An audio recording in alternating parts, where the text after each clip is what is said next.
Welcome to another episode of Ruff Talk VR, a weekly podcast with in-depth game reviews, exclusive developer interviews, and the latest MetaQuest and virtual reality news. We join our hosts, the father-son team of D. Scruffles and Stratus today, as they spend another episode breaking down and discussing the world of virtual reality. Hey, welcome to this episode of Ruff Talk VR. Today we have one that I'm so hyped for. It's been a long time coming, to be honest with you. To be honest with you, this is one that I've wanted pretty much since we've started the podcast. I remember. Today we're joined with Orla Harris. She's one of the co-founders, along with her husband Shane, of SideQuest, the OGs for VR indie games, in my opinion, especially on the Quest platform. Well, giving people the biggest opportunity. Absolutely. I mean, the reality is, without SideQuest, there would be so many games that don't exist today. You know, they've done so much for the industry. In fact, when we first got our Quest 2, I mean, it took me 2 weeks before I was blowing you up. Like, you got to put your headset in developer mode. Yeah. You got to start sideloading content. You know, back when the Quest 2 first dropped, there wasn't a whole bunch of games on the store. You needed SideQuest. They did so much for the industry. But before I ramble too much, Orla, do you mind to introduce yourself a little bit more for our listeners? Tell them who you are and, you know, what exactly SideQuest is. Yeah, awesome. Thank you so much for the intro. Orla, COO and co-founder of SideQuest.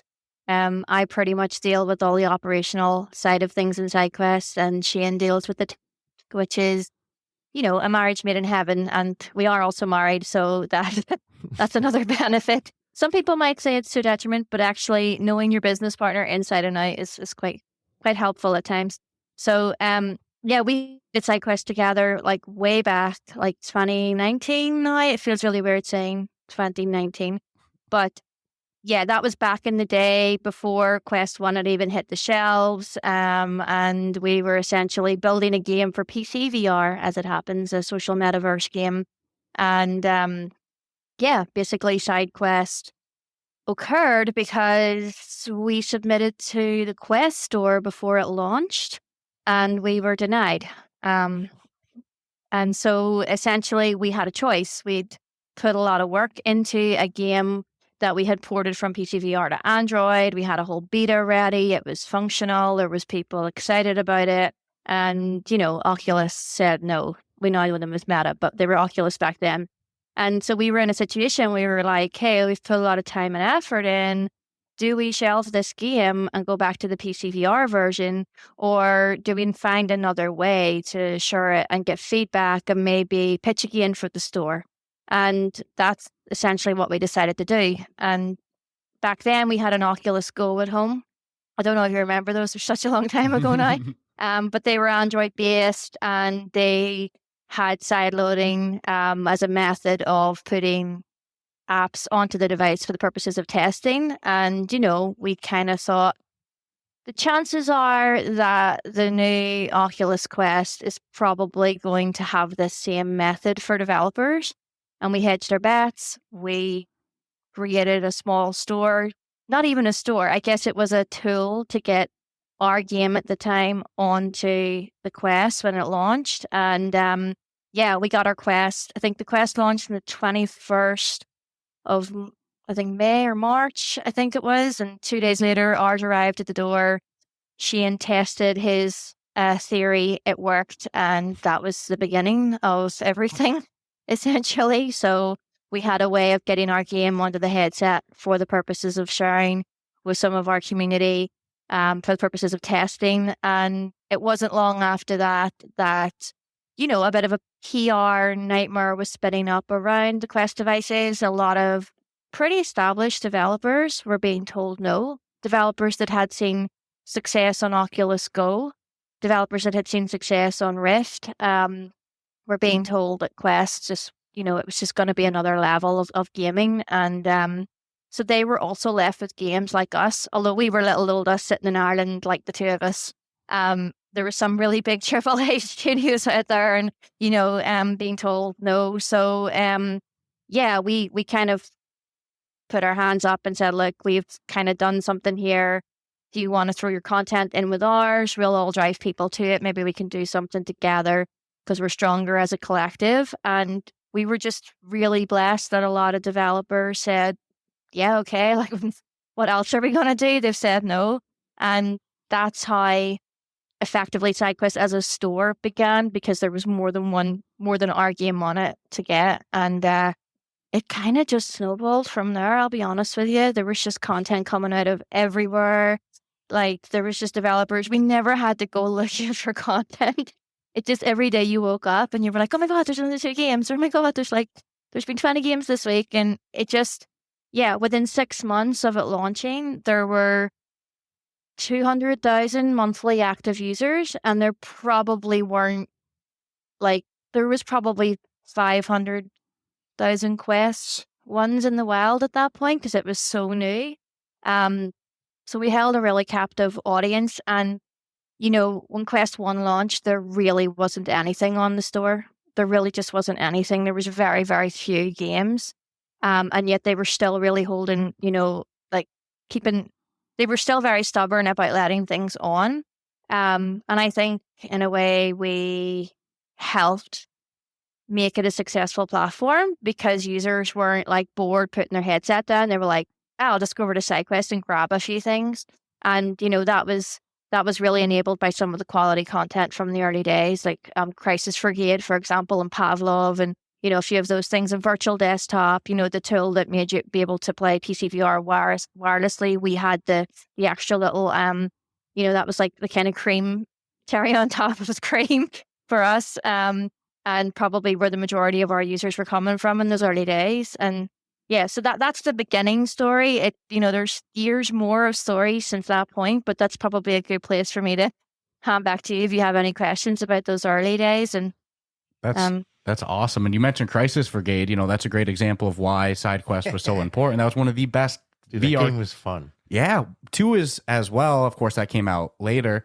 And then, remember Rodent People Origins? It was like a VR escape room that was co-op. So many good titles on there. So that makes total sense to me that, 500,000 Quest 1s in the wild and 200,000 of those people are on SideQuest. Almost half of them using SideQuest. Because there's such a need. But you had to, and there was no other avenue. So it's like, and I think it's genius to have gambled, though, before you even knew that the technology was going to support this, and being almost forced to make a decision on all your hard work. What do? We either shelve the product that we worked hard on, or we figure out a way to make it available to everybody, but at the same time now open the door for everybody. It's game changing, like absolutely game changing. And I think store curation is a loaded topic, but if there is going to be a curated store, you need a secondary store as well, like SideQuest. So that's awesome that you all saw that hole in the market. You said, look, if we're getting these words, if we're getting denied, we're not going to be the only ones. We need this ASAP. So from the time that Quest 2 or that Quest 1 came in, and you all tested the theory, it worked, how long did it take for SideQuest to become an entity, an existing store? So we got through that first Christmas. So that was 2019. We went into 2020. At the end of 2019, Shane was like, hey, I need to quit my job. And I was like, oh my goodness, because that's like a big commitment, right? And then he was like, I'm not finished yet. Like, you need to quit your job too. And so there was like a moment of like, right. So we're okay. So we ended out 2019. Neither of us had like jobs anymore. We went into 2020 and we were like, okay, how do you get money to run this thing? And that became, my job, because I came from a business background. So I just went out and started having conversations with people and got connected with other people and got onto some accelerators that really taught us, and I mean like a baptism of fire into like venture capital investment. It just wasn't really a thing in Belfast. You just bootstrapped or you were done, So that kind of was really intense. And of course, I think the week we were supposed to start the accelerator, COVID happened. And so at that point, you've no money left in the bank and you're like, it's do or die, right? And so it was like, we're getting investment one way or another, because we've just like, there's no jobs to go back to now. It wasn't like we thought before, well, if it doesn't work out, we'll just go back and get a job. So it was quite an emotional time, but also in a good way, because it just felt like things were good. SideQuest was growing. there was really positive sentiment. And so we came off that first accelerator and we raised a pre-seed investment of $600,000, I think it was. And, one of those investors was Palmer Luckey, and he is the godfather of VR. He's, he's the OG, right? He built the Oculus, sold it to Facebook. So that was a really... That was one of those moments you remember forever, right? You get a knock on the door and someone says, "Hey, Palmer wants to talk to you." So really, really exciting. We closed out that round. We hired a couple more engineers, and Shane had support, and then I just ran ops on the other side. And that 2020 Christmas, we closed out 1 million monthly active users. So we 5x'd our growth in the space of a year. And those were still really, really, really early days for VR. And it was very, very exciting for us. And of course, 600,000 seemed like a lot of money when you first fundraise it, but once you start paying engineers, the pot dwindles. You're like, oh, that's not going to last very long. So going into 2021, it was quite clear to us from the rate of growth, the amount of content coming on, the amount of users, that we needed to fundraise again. It's quite unheard of to fundraise like 2 years in a row, but we had to do it. We raised our seed round. And, I think we did 2.2 million in that one. And we got a lot more great people seated around the table to really push us forward. And then we were able to start hiring lots more team members, a bit more support staff as well to take us off the front lines. I still don't think I've ever left them. And Shane most definitely has never left them. But yeah, that was 2021 then was the seed round. And, I have to say during that time, right from late 2019, we were talking to Meta. We were having very open conversations with them. In fact, we wanted to still build our game, and we were getting sidetracked with building SideQuest. So we were like, hey, you guys, I don't know if you've noticed, but sideloading's a thing. You need to build a secondary store so that all this stuff can go there. We don't think it's our role. And it's, it doesn't probably look great for you guys that we're kind of out here kind of doing this, and the community's kind of asking questions and whatever. But they were like, hey, just keep going. We like what you're doing. Just own it and go for it. So we kind of had their support from the early days. And, obviously in the media, in the influencer or whatever, it's like SideQuest is dead and, they're just going to shut. And we're obviously in the background going, that's not what they're telling us. We think we're okay. And you start to hear voices in your head going, is somebody telling me one thing that do I not know something somebody else knows? But in the end, we really had to do the Irish thing and just trust and just believe that this was, the course we were on. And I think that really all came to play with AppLab. And what happened with AppLab is that we were just having the frequent conversations with Meta, and we were like, look, guys, you got to do something. Sideloading it's just too many steps. It's hurting the developers. We care about the developers ultimately, we're not trying to put our own success above convenience. And developers deserve the opportunity to prove that their concept works, and that needs an easier install method. And so, yeah, Meta were like, right, fine, we'll do it. Let's do it. And that's how AppLab began. So it was months and months and months in the making. And we were obviously looking at a lot of the games that were popular on SideQuest and pitching those to say, look, can you release these guys on AppLab? Because I think it launched with a few titles. And things like Deism and a lot of stuff's on the store now, of course, like Crisis for Gade and all of that. I think Smash Drums and stuff might have been one of them as well, also on the store. But the method worked, right? Easier install, quicker growth. They got the metrics to hit the store. So AppLab had a function. It still didn't take away the need for sideloading. I think there might have been an assumption that the sideloading is dead, so SideQuest is dead. But developers still need to sideload. They still need a smaller audience in the beginning, especially when they're at alpha. They don't want to get review bombed by going, Apple App too soon, users finding them, the game's really not in a state where they're ready to show. So sideloading still really has a function and people still use it to this day.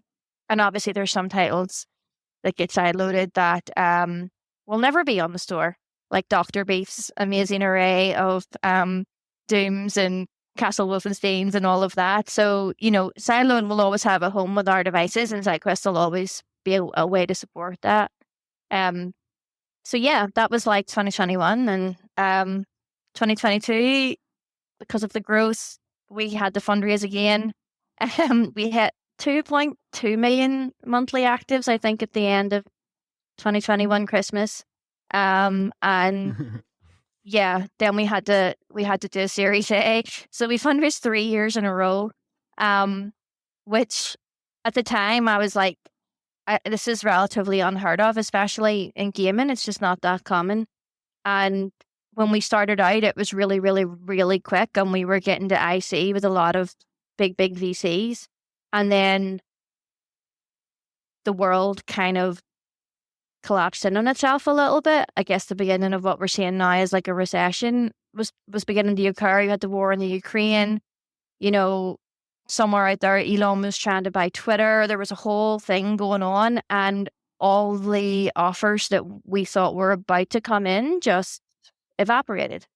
And so it was like, wow, that's how quick like the market can change. And it wasn't anything to do with VR not being ready, or it wasn't anything to do with that. It was to do with everything else going on in the world.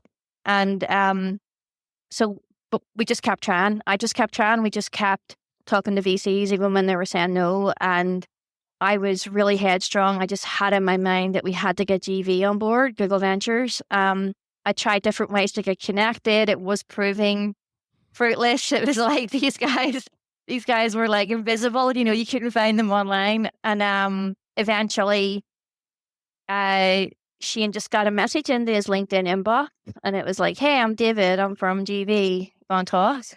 And within a matter of weeks, we closed our 12 million round, and that's when we knew that the future was going to be solid for what we were doing, for what we were trying to do for developers. And we have been working hard ever since, hiring team members. I think we're up over 30 people now. And yeah, things are definitely intense. There's never really a predictable day. But yeah, I'll park it there and give you guys a chance to actually ask questions. I'm a talker, guys. It's an Irish thing. So I like it that way though. Makes our job easy. Our best interviews ever have honestly been the ones where people have done like 99.9% of the. Well, our record, I think, is Jerry Ellsworth. Yes. That was a 2.5 hour interview. We went through the whole life story. I think we talked maybe in 2.5 hours, 10 minutes. If that. So that's a good interview to me. I like it that way. But without getting into actual financials and stuff like that, you mentioned the team's around 30 people now. Do things feel more stable? I guess you could say. Does it feel like SideQuest is going to be here for sure 2025, 2026, or is there still that kind of day by day aspect to it? No, we're good now. We don't wake up every morning with a sense of dread that like Meta's turned off the lights. Our relationship with those guys is great. We still connect regularly. We were at Connect last year. It's more settled, but you just start to enter into a phase of different growing pains, right? So in the beginning, you're worried about like your lights getting switched off, and now you're like, okay, the money's in the bank, great, let's go. But there's other complexities, right? There's the whole compliance piece, which I won't even begin talking about. And then, of course, you're hiring team members, and suddenly you're like, okay, now we need to create a culture. Now we have to have like actual processes beyond, hey, this is your first day, let's go. Like there's a whole other piece of work that has to get done around supporting team members, and starting to etch out, dealing with the sort of going from like Shane at the top and everybody being linear to like suddenly there's too many people for one person to manage, and you have to start putting in management level. So it does get a bit scary. It gets a bit complicated. can't be on every call every time anymore. You can't be in every Discord channel. So it's definitely got its own challenges, but it's incredible to see the enthusiasm. And we've been lucky, like most people came from our community. So they are like absolutely VR crazy. And it really makes the days easier when you get on a call and people are like motivated and ready and they've just done something at the weekend. They've got a ton of ideas because they've seen something and, you know, they're invested in the industry. And I think that's where it's a little bit more special than your typical kind of company that's going down the corporate route. I guess we're still trying to keep it very cool and very open. And that's where we're at currently. Still building that out. It's more like corporate meets passion. Yeah. You know, you have passionate corporate employees. I mean, because at the end of the day, what you all are running there is not like a small business. And when you have those tiers that, you know, the food chain is not 2 lines and it's now 6, 7 lines of. And SideQuest is an interesting beast because they have their online store aspect, which is more than just a store. You know, there's some developer features, some casting features, and a lot of some, you know, mess with the resolution. You can do a lot more in SideQuest than just, you know, sideload games, but then there's also the community side. You have your own in-house games now. So, I mean, there's a lot going on with that team of 30. And coming from a business background before, is this your first time leading a full team like this? Or is this something that you have experience with before too? I don't think I've ever, I haven't managed anything of this size before. You know, I've always worked for people, you know, albeit I was in senior roles, but I've never had the responsibility, like the weight on your shoulders, you know, like you're responsible for people's lives inside work and outside, you know, so to speak. Like, it definitely changes how you view business and the humanity, like the human side of business. It's definitely one thing to look at a boss and go, God, they should be doing X, Y, and Z, and then actually being the boss and going, oh God, am I getting this right? You know what I mean? And like, please, somebody tell me if I'm not. Like, don't be afraid. So yeah, running a business comes with a whole other set of challenges, but it's definitely exciting, and it's been a dream come true for Shane and I. And SideQuest is going to be 5 this year. Like, I can't even believe those words are coming out of my mouth. 5th anniversary is in May, and like, yeah, I don't know. I'm kind of losing a bit speechless. It's really nice. So there is a little bit of that kind of learning on the fly, you know, aspect, and that's really cool to hear. It's quite the success story. I don't think it sounded like you imagined that the store development would take over the game development, and that this would become a team of 30 and officially partnered with Meta and Oculus. And you know, I kind of think that there's always going to be that pipeline of, you know, of course, you referenced before the Team Beef mods and stuff like that. Those will never go on the store. But even for games that, you know, boom, your plan is to go on the official MetaQuest store if you're lucky enough. There's always that pipeline of you use SideQuest for beta, early access, early testing. And then when you're ready to put it for more early access, you know, deal with the reviews you think they're going to be positive. Then apply for App Lab and then use that early access time, like we see with one of the most popular games in VR right now, Ghost of Tabor, still on App Lab, you know, and then when it's ready, boom, you go to the official store if you're lucky. So there's always that pipeline is going to be there. And I think that's perfect for developers. And sorry, you were going to say? Yeah, I was going to say, like the indies in particular, you know, a lot of these developers, you know, we know them personally now. There might have been one of them or 2 of them or a couple of friends trying to do this. Like they came into it with the skills to build a game, but they didn't know how to market. You know, having time to even just do social is quite hard. So we've been trying as best we can. We'll just try anything and everything a million times over to see if it works. So we've been trying to like elevate these developers so that we do a piece of the part that they can't do. And enable them to kind of focus on the game development. And, you know, we have done all that for free because we put our hands up and say, well, nobody's done this before. Like, we're all learning, so we're not going to charge you for something that we're still learning how to do. So we do find it like that journey right from like concept through to the ultimate goal being store. The developers need so much support there, and they need community, and they need each other. And we've just been really lucky to be kind of in the mix. I'm really privileged to be in the mix so that we can continue to learn and direct support wherever it's needed as well. It's not an easy task. Like, a couple of the things that a store game needs to show before it's going to be ready for the store is it's daily active users, it's weekly active users, monthly active users, it's retention, like what percentage of return are all those people that you're getting in, how many of them are sticking around. If you're not hitting solid metrics on that, they're not going to consider you for the store. So developers are saying, yeah, but how do I get people in every day and every week and how do I get them back? And we're like, marketing, like, you got to be all the places all at once. You got to be in the million quest groups that are on Facebook. You got to be on Twitter. You got to be on Reddit. You got to be everywhere. You got to be talking to the influencers. And they're overwhelmed. They're like, but I'm just trying to build a game. And we're like, okay, we've set up sidekicks now. We're going to try and get your games in front of influencers because it's a really hard thing to actually do because they're super busy as well. And we're going to put your stuff out on our socials and all you got to do is retweet it or tag us and we'll retweet you.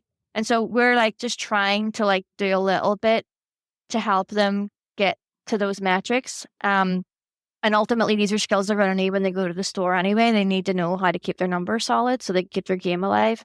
And so that in itself is challenging. It's hard to know. It's hard to know. You look at typical marketing and it's not quite the same for gaming.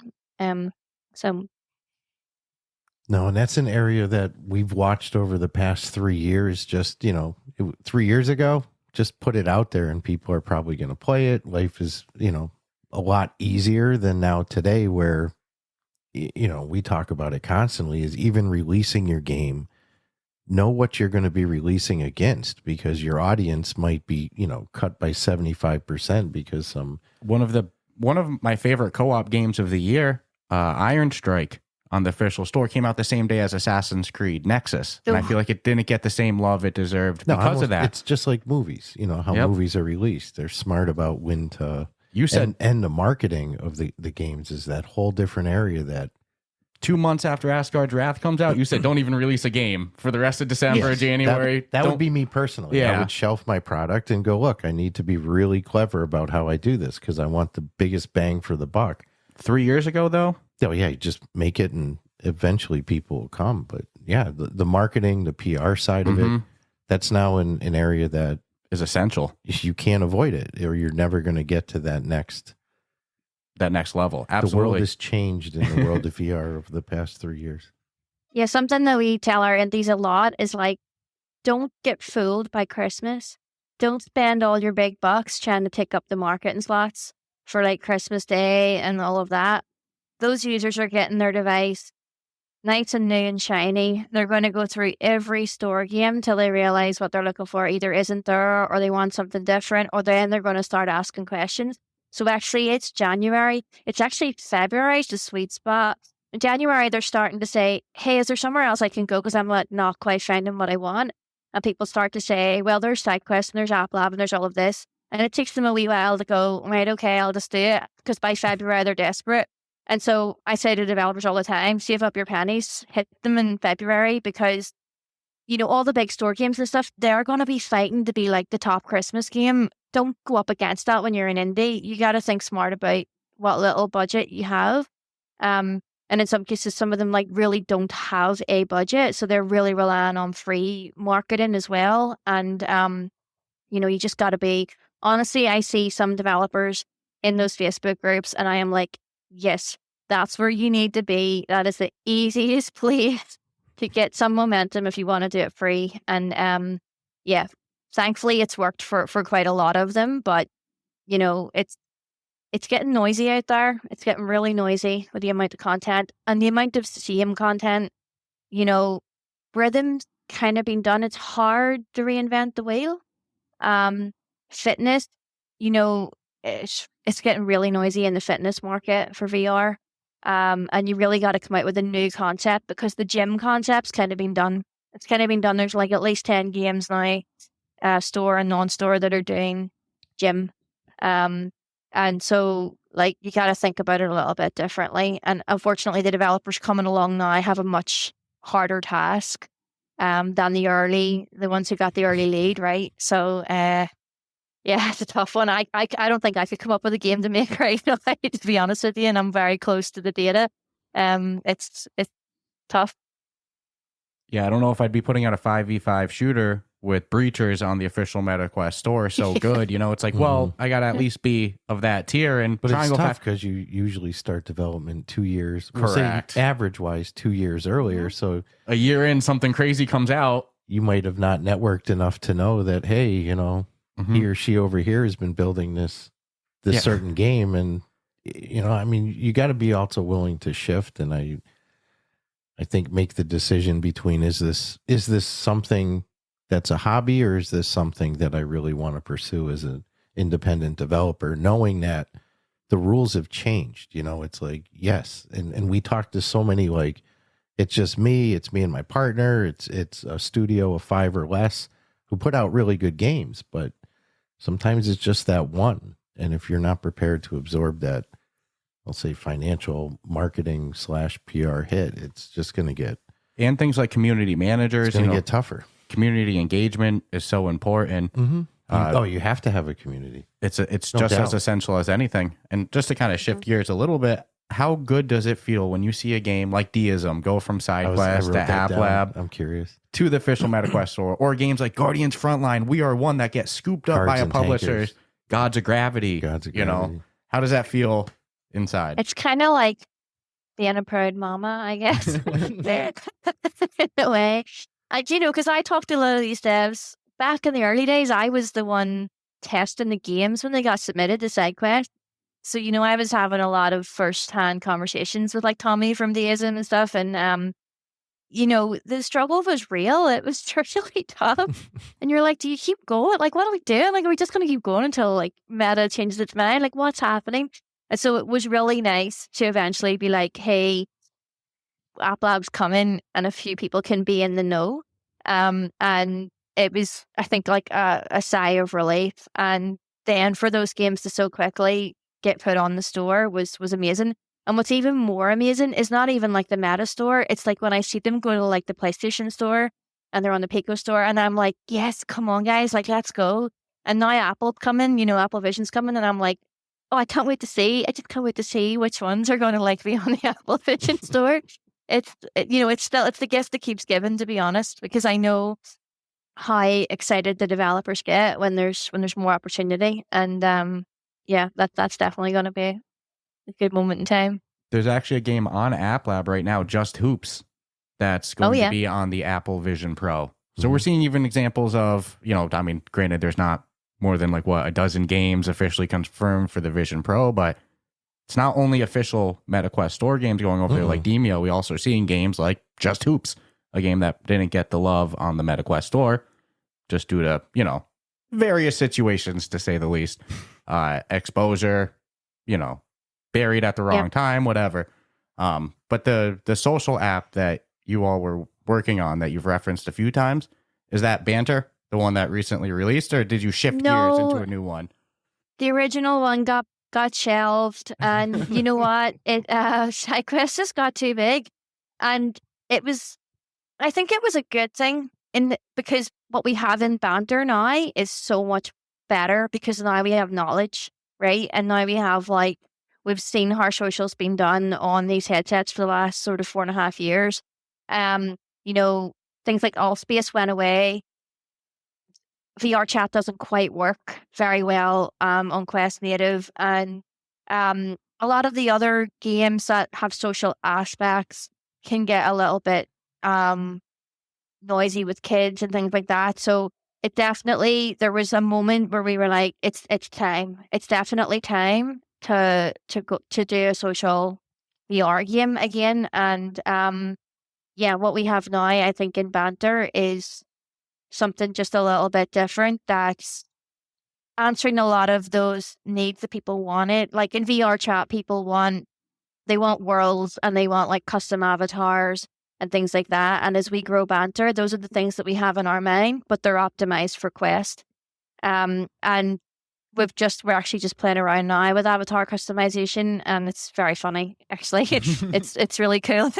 Yeah. And so I can't wait till that moment, because we're partnered with Ready Player Me, right? Which is amazing. The array of avatars people already have right out the gate is phenomenal.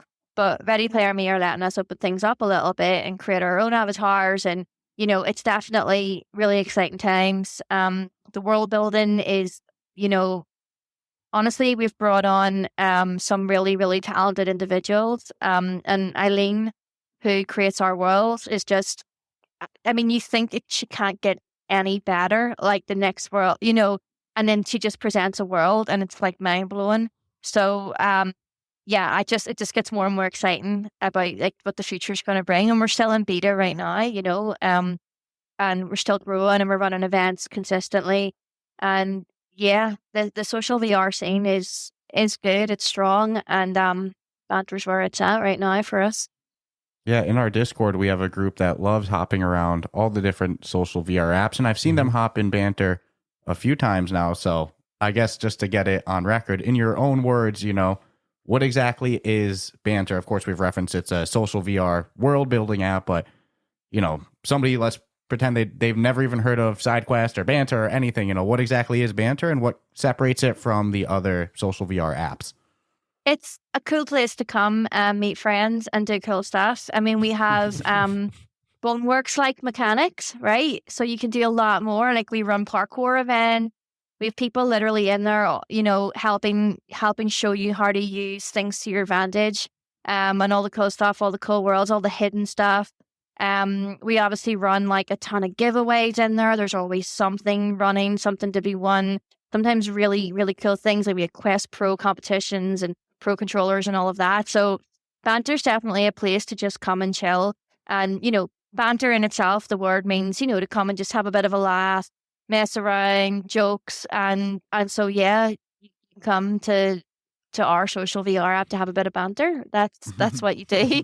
And we're definitely seeing those little communities grow. And we now have, God, we have so many nights now. I'm losing track, but the parkour is definitely really popular. That's with Bob. And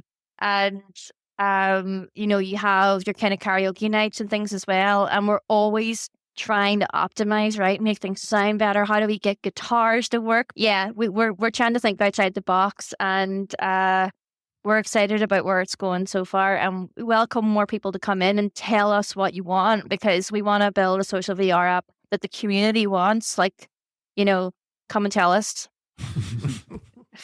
That's awesome. And what's it like being on the other side of things? You've always run the storefront, but now what's it like to be a game studio trying to market on App Lab and SideQuest? What's it like in the other perspective? It's fun. Like, we have all of our like stand-ups and stuff in our own social VR space now. Like, before, we would have tried out different ones, and then we were like, you know what? It's so nice to be able to go into your own one and have your own avatar. And we have our own little sort of staff area where we go in, and there's like a little stage and everything. So it is really cool, and it's lovely to kind of be in there and have people come in and be like, wow, like, I've never seen a world like this before, and just start talking to them. And yeah, it's really nice. And on a more serious note, we started out as developers, and it's really, really, really important for us to stay as developers so that we can be in touch with the pain points that our developers, our community are experiencing. So being able to build an app, put it on the App Lab, understand all those processes, understand how metrics are shown, all the sort of intricacies of that, talking to other headsets, all of those lovely things. It's been really, really valuable learning for us, really, really important. And it keeps us connected. We're not just, hey, we don't know what the pain points are anymore because we're not building an app. We are, and it's real, and it's growing. So it's so far so good. And of course, it's still in beta now, but how long has it been in development? Probably just over a year now, I would say.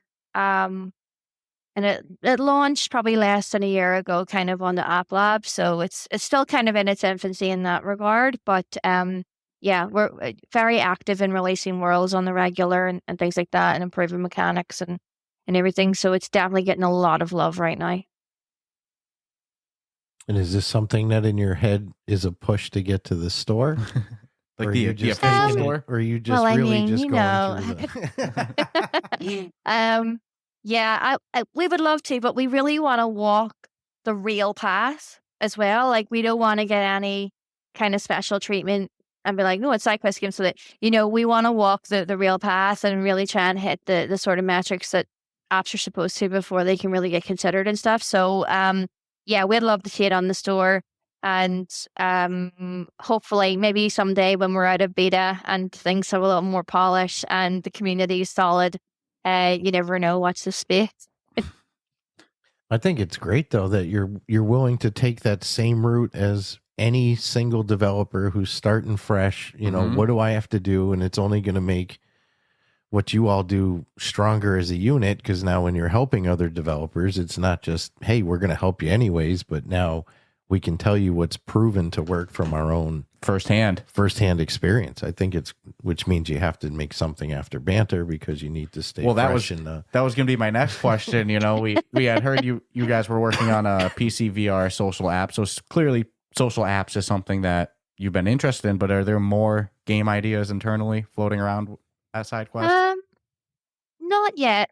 I think we see things going the way of like Banter is the app, but we want to enhance that as much as possible. So games within games, essentially, you sort of rec room model and I mean what Horizon Worlds are doing, but we're just trying to hit those pain points that people are restricted from doing in a lot of those platforms. And make it more about like developers who, not every developer is designed to spin up a full entire app and then try and make that a game that has longevity to go in the store and have a whole business behind it. Some developers might just want to come in and make worlds. And we're just trying to find a way to bring in that skill set and maybe think of a way that we can help those developers have some success as well in the future. So that's kind of our theory on things right now. Yeah, no other. Banter's more than enough for the moment. It's definitely challenging. Multiplayer and social definitely has its challenges. I hate to say it, but in the big picture, I think one of the best things that ever happened to the VR space is you being rejected by the official store, because not only has it allowed you to continue to work on your own, game development, but really be the absolute leaders in giving indie developers an opportunity and a platform that wouldn't have existed until, it would have over evolution, but not the speed at which you were willing to. Well, this is an inspirational story for people to hear and to have in the my passion opinion. for the developers. Because think of, oftentimes in life you'll get what you would consider bad news or not the news that you were looking for, and not what you want to hear. Not what you want to hear, but you don't know the opportunities in life that rejection leads to. And in the case of you and Shane, a lot of people could have taken that rejection and go, well, I guess it's time to make an iOS app, or I guess it's time to do something else. Instead, you went, no, let's build this. Clearly, there's a need for this. Let's build it for ourselves and for others. So I think that's very inspirational to hear. It's like you get those rejections or the news that you don't want to hear, and it's not just move on or Give up. Yeah, let's adapt, let's figure it out, and that's an awesome story. And I don't think it's definitely the key thing there is like one of the things they always say in like the investment world or even the business world, like what problem are you solving and how many other people are solving it? Is there like a market for more than one of you to exist, or is there just not even a market and somebody needs to exist? And I think we were just really lucky, like really, really lucky that we just kind of had market product fit like right out the gate. Like customers came to us. And, I think if we were going back now, starting from scratch, trying to make a hard sale, it would be a lot more difficult. It'd be a lot more difficult for someone to come in now and try and do the same thing, and yeah, we were just right time, right place, right problem, right motivation to like prove the world wrong. And that's what we did. So well, you have to give your all credit there though, because you saw the opening, it is smart advice. Always make sure that there's the need in the market, but to be realistic, you probably weren't the only two people in the whole VR industry that saw that need, but you were the two that made the jump, took the chance at the right time. So you got to give yourself some credit there too. You know, it's Yeah, more than just luck, more than right time, right place. It took the I don't know. action from you too. Yeah, and as the well. commitment, willing to sacrifice your Quit jobs. Exactly.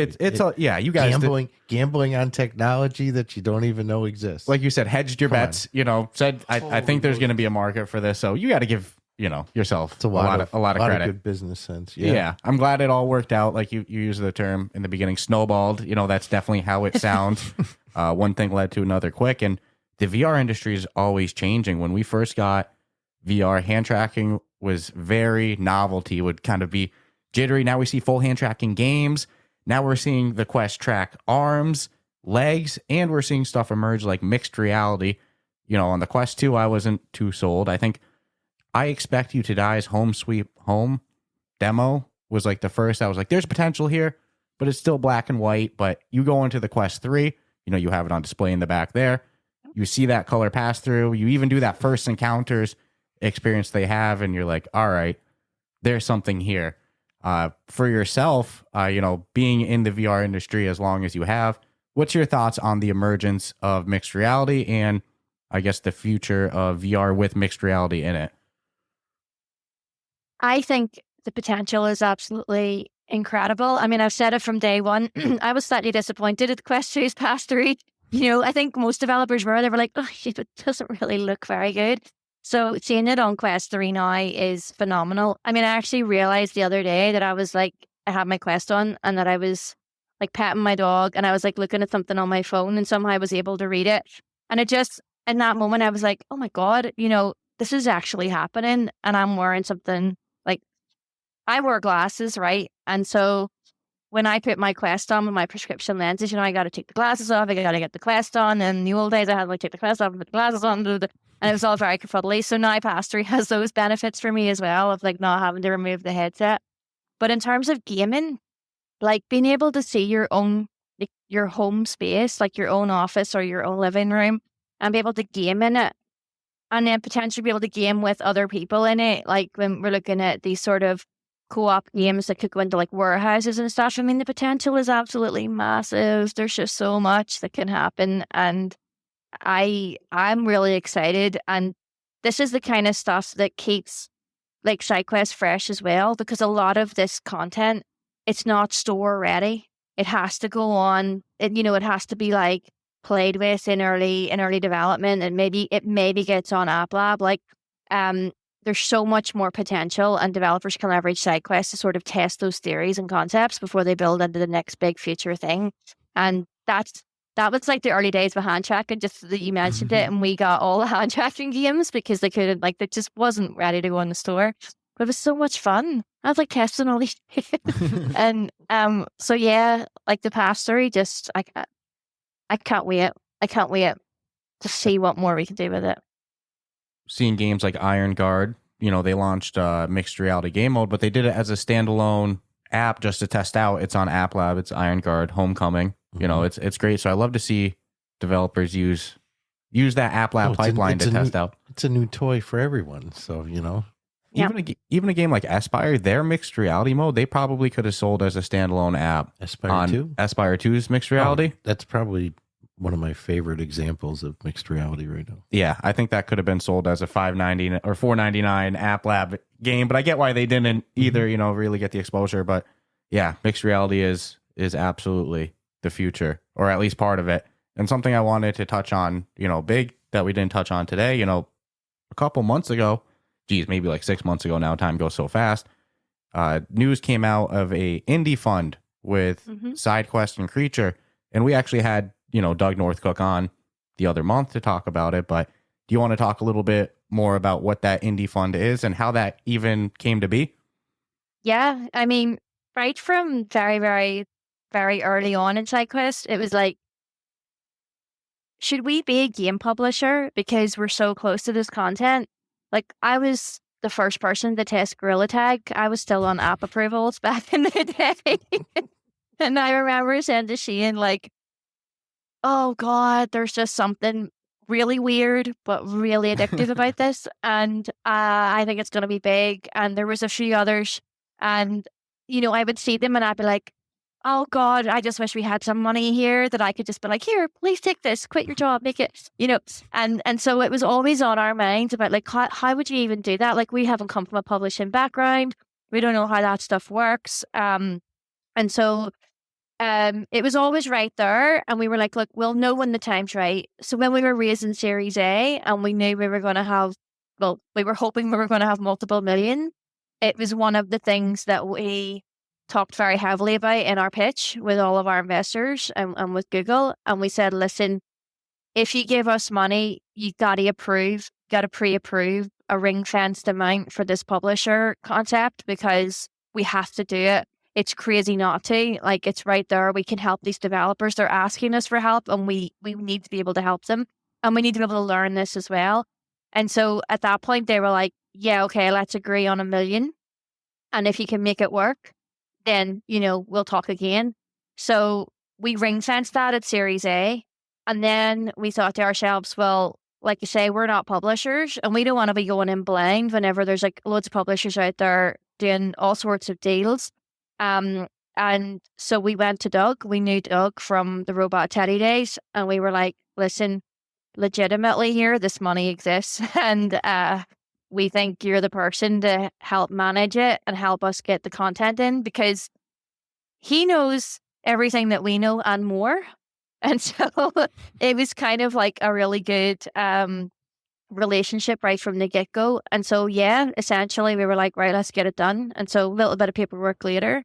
And, we partnered with Creature. And I have to say, it's been amazing working with those guys. There's been an incredible amount of submissions, an incredible amount. And $1 million really isn't an awful lot of money. So it's really hard for us to say no because we want to help like as many people as possible, but you have to be realistic in the very early days because remember, this is a proof of concept fund. Like, we're doing this to prove it will work and then we can help more developers from it. So, we have signed a title. I can't release it yet. But we have signed someone we're like, I'm so excited about. I can't wait for the announcement to come. So I'll give you the scoop whenever we know it's coming down the pipeline. There's another developer really, really close to signing. They're just sorting out some businessy side of things before they can actually legally sign. And then we're maybe looking for 1 or 2 other games still. And all being well, the fund replenishes itself and we can keep investing and maybe we can top it up with some more cash as well. And learn a bit more in the process, right? Because these games will hopefully get to store and hopefully, we'll share in their success and be able to pay that forward essentially to other devs. So, that's where it came from. Again, showing the true love of the developers.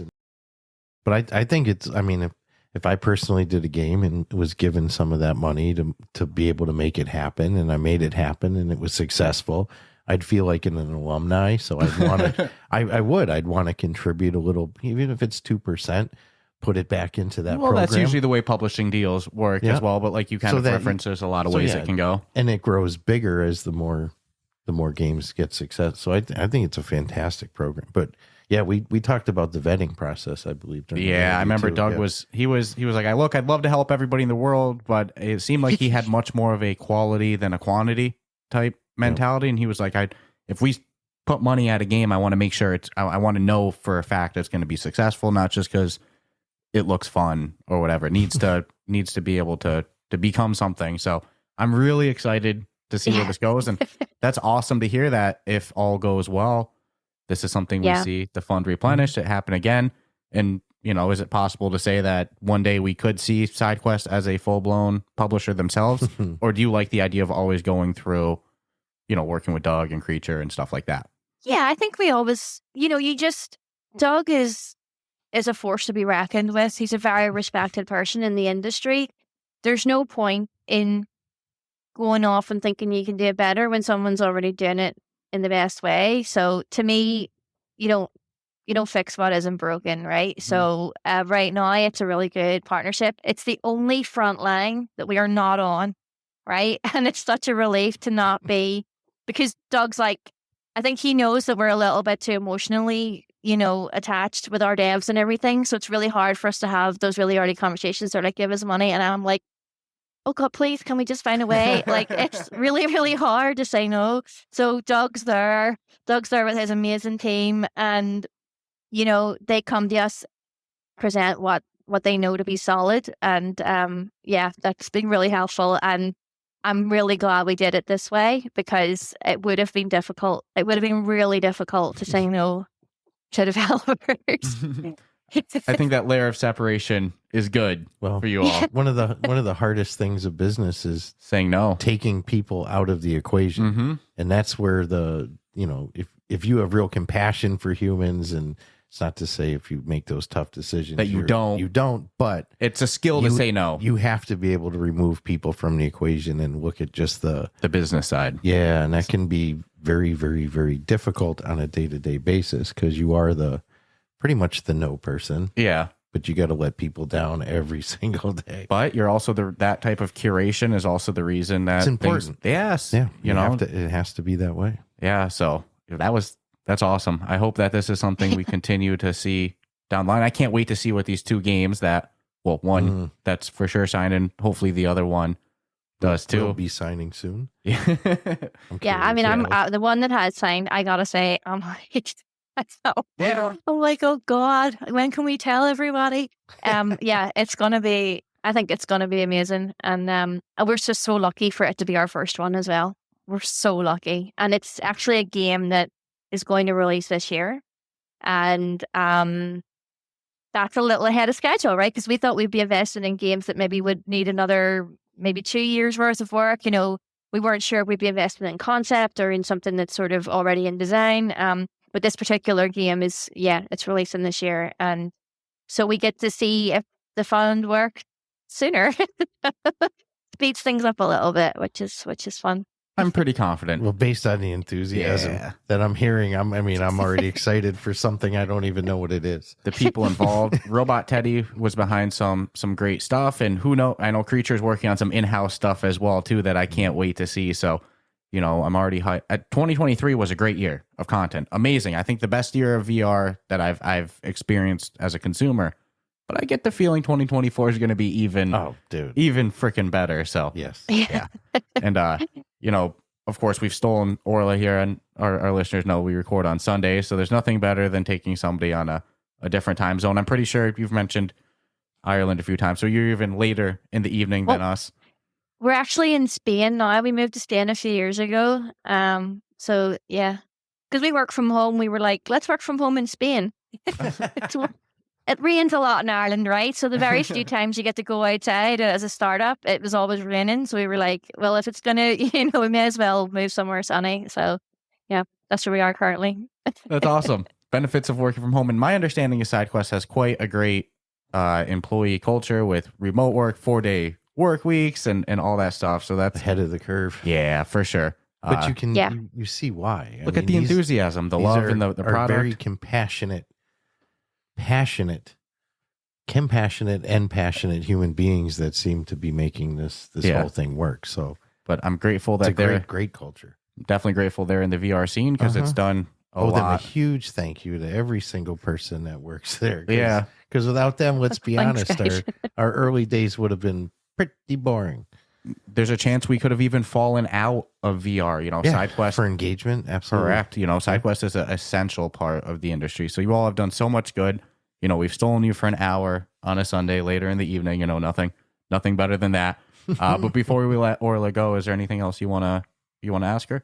No, we got her. I will. Well, I took so many notes that I know I'm going to have future questions than answers at the moment. But I love the story. I again, the human element, the actually caring for developers more than, honestly, at the end of the day, you could have gone a different route and just made as much money as you can and not given two craps about anybody, and treat it like an independent, but it's not the case. You're going out of your way to want to help as many people as you can and want success for every single one of them.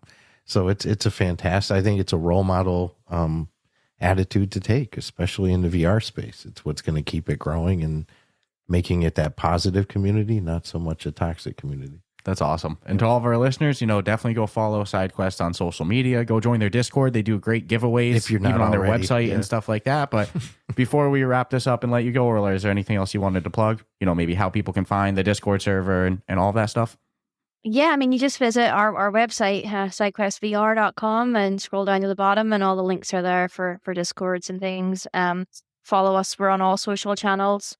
And yeah, we just want to say thank you. Thank you once again to the community. It's been another great Christmas for us. And we really, really appreciate the positive sentiment out there. We appreciate the love, and so do our developers. So we can't wait to continue delivering for the community this year. And yeah, we're excited for our 5th birthday. Woo! Big celebration to come. Congratulations.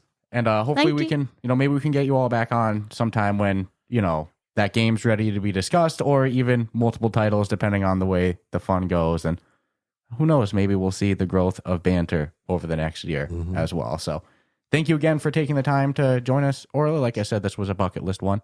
Yep. Checked off and wanted to do this one since we I've heard it for almost 3 years. Yeah, again, SideQuest is a huge part of why we're here today for VR. Me and you specifically, not only the whole industry itself. So, huge thank you for taking the time, join us today. And I guess hopefully we can see you back in the future. Ciao, Yeah, ciao. I can't wait. Thank you so much, guys. Appreciate it.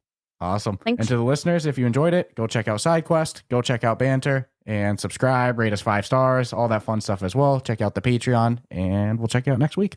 Take care. Ciao, ciao.